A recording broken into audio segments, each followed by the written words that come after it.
good selves in the world is the result of a failed idea about how the global economy and how the market systems and how our own national economy should work.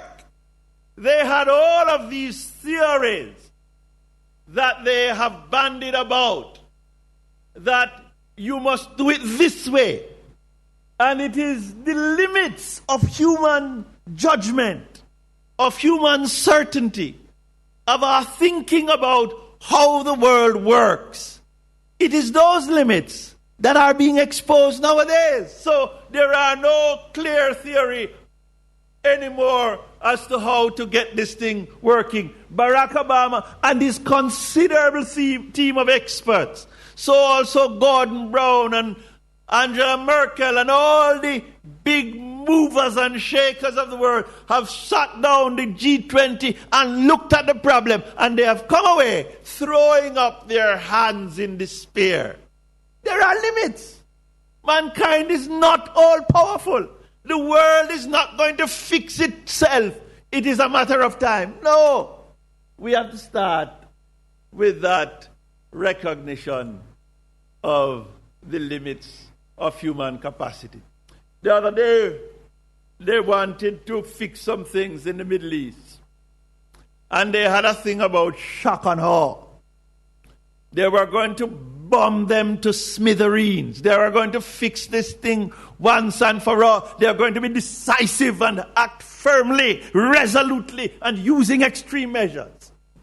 All these 7 years later, we are in as much problems in the world with terrorism or whatever you want to call it, with violence, with the evil intent of the human heart to do damage and despite to others, than we have been at any point. And we have come to say that all the arsenal and all the smart bombs and all the MiG fighters and all the aircraft carriers in the world can't tame the human spirit.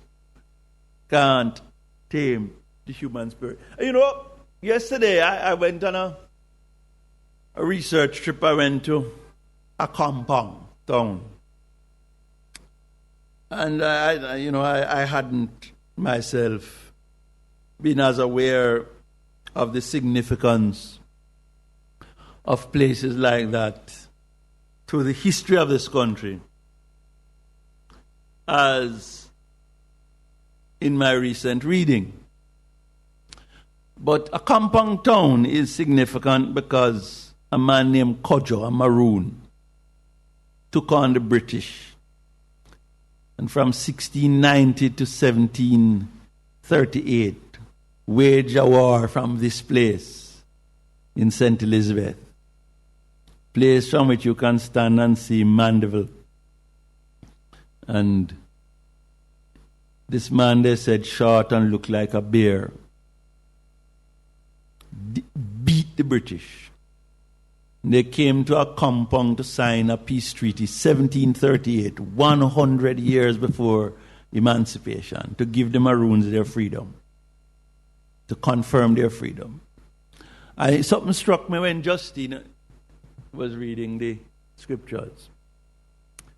In the little museum in a compound town, the treaty is on the wall. And the signatories to the treaty are on the wall. And 2 white British men signed the treaty, and Kojo signed X. Couldn't read.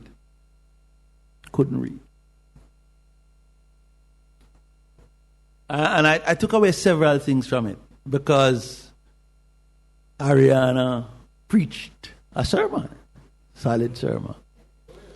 It's a good thing that you church are kind. Elders would have a meeting and say, we don't need this pastor, we can just.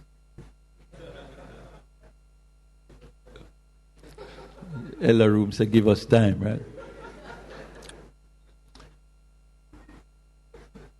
But you take for granted Kojo couldn't read. couldn't sign.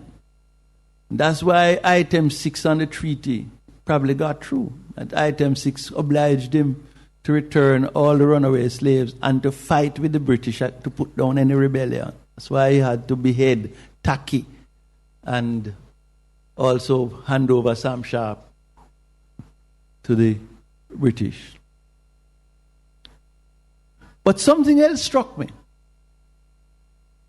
That with the munitions and armaments and many battleships, Britain could not defeat this unlettered and illiterate man. They couldn't beat him.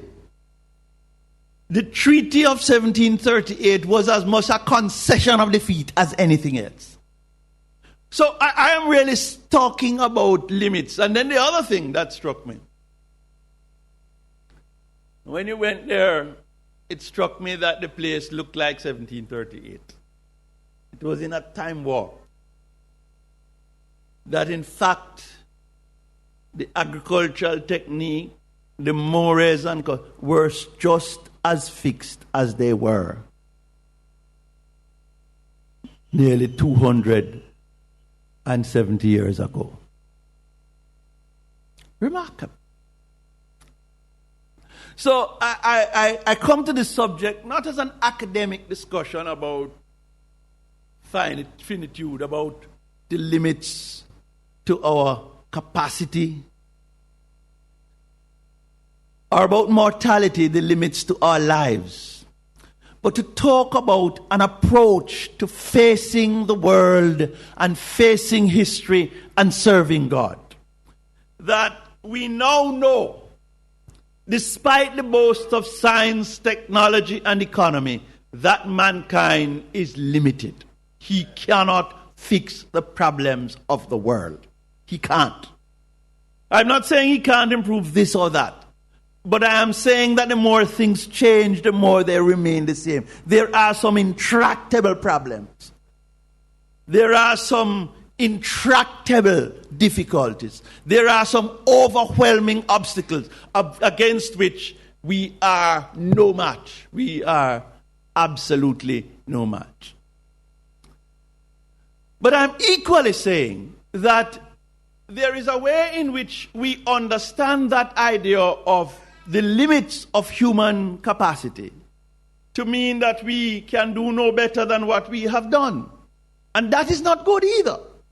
So I am not now going to be talking about people imposing on themselves limits to their horizon, to their vision, to their thinking, to the vast world out there. I am not talking about us accepting things as they are. In fact, I am saying the very opposite. That there is a sense in which you operate knowing that there are limits.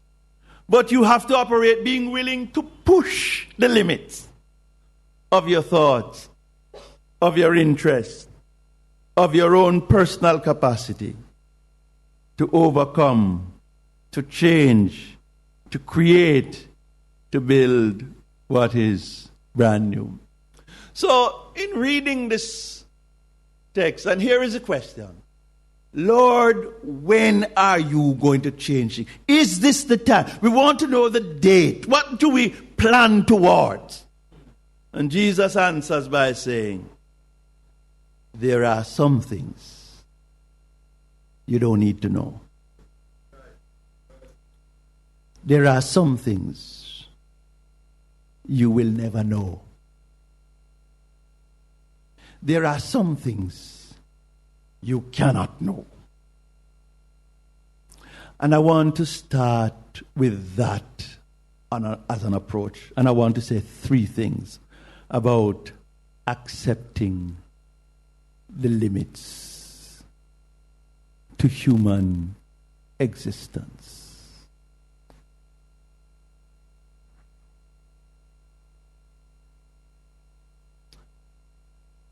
The first is this. It is a correct perspective on life to accept that there are limits to human existence. It is a correct perspective on life